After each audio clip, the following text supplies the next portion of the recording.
Okay, we're back home now. We want to summarise for you our experience of returning to the UK in comparison to entering other countries in Europe, what it cost, and our tips for travelling around Europe during the restrictions. Our experience. Obviously, our travel schedule changed a lot simply due to the fact that the UK had a traffic light system in place, and I wasn't able to receive my second vaccine dose before my UK visa ran out. But apart from having to wear masks, what did our journey really look like from start to finish getting home? Pre-departure tests. Going out to Spain originally, we didn't actually need to take a test before we left, although Spain did change that rule later on. But for all the other countries, and between Ireland and Greece, we needed either a negative rapid antigen test within 48 hours of arrival, or a full vaccination record.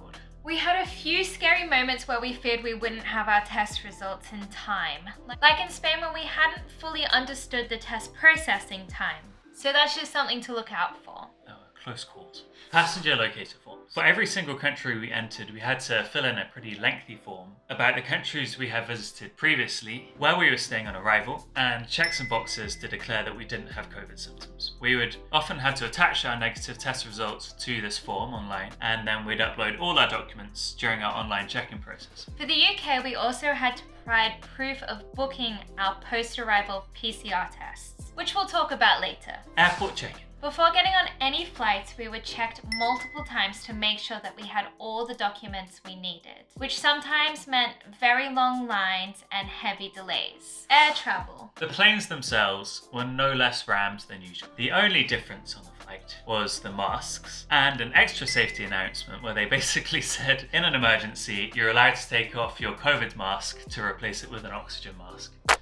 Arrival. One or two countries had checks at the airport, for example, Croatia, but others, including the UK, had no checks at all. We literally didn't speak to a single person once we had hopped off the plane. Or backtrack and trace after leaving the airport. Unlike when I had returned from Italy, neither of us were called once we had left the airport in the UK. PCR tests after we had arrived. This was a big difference between the UK and other European countries. With the other countries, once you're in, you're in. But with the UK, we had to pre-book a PCR test for day 2. As you saw when I returned from Italy, this escalated to way more than just a test. It meant 8 days of quarantine and 3 PCR tests, which carried a pretty hefty price tag. Which brings us to cost. It's hard to put a number on the cost to our actual travel plans and the potentially higher air travel costs due to there being fewer flights. But we can tell you everything we spent extra on COVID tests.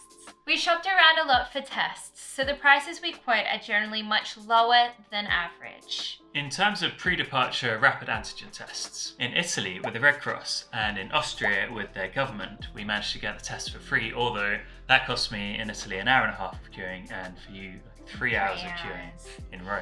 In Greece we paid 18 euros each, in Croatia 23 euros, in Slovenia 24 euros. In Spain we probably didn't get the cheapest one, but we managed to pay between 45 and 50 euros. In the UK, the first place I looked before coming back out to Greece was the local pharmacy, and that was £89, which is a pretty standard price for a rapid antigen test in the UK. However, after looking around a bit, I managed to find one for £39. Coming back to the UK, we spent £48 each for our day 2 PCR tests. When I came back from Italy, I paid £48 for each of my day 2 and day 8, but because my day 5 one needed to turn around much quicker, that was £99 for the single test. So overall I spent £195 on tests coming back from Italy. We could have spent a lot more money if we had just chosen the easiest route for each test, which finally brings us to our tips. Even though restrictions have lessened since we arrived back home, a lot of what we experienced would still be the same today. So, what are our top 5 tips for traveling Europe during coronavirus? Tip 1, country research. Research the entry requirements for the country you are traveling to in advance, but not too much in advance because things can change. Probably about a week beforehand. 2. Plan your timings. This is more important than usual. When you book your pre-departure tests, make sure you know exactly how long it's going to take to be processed and get you the results, and plan for that. Also, get to the airport earlier than you normally would because there are likely to be longer queues than normal due to the extra checks of your documentation. Plus, if you're a British citizen, you're probably going to get stuck in a non-EU line due to Brexit. Number 3, shop around for tests. This is a huge one. It's so easy to end up with expensive tests with long turnaround times if you don't do your research. Some countries even offer free tests, so that's worth a Google before you go and book one. Don't get a PCR test when you don't need to, and don't forget to bring your ID along with you. Tip number 4.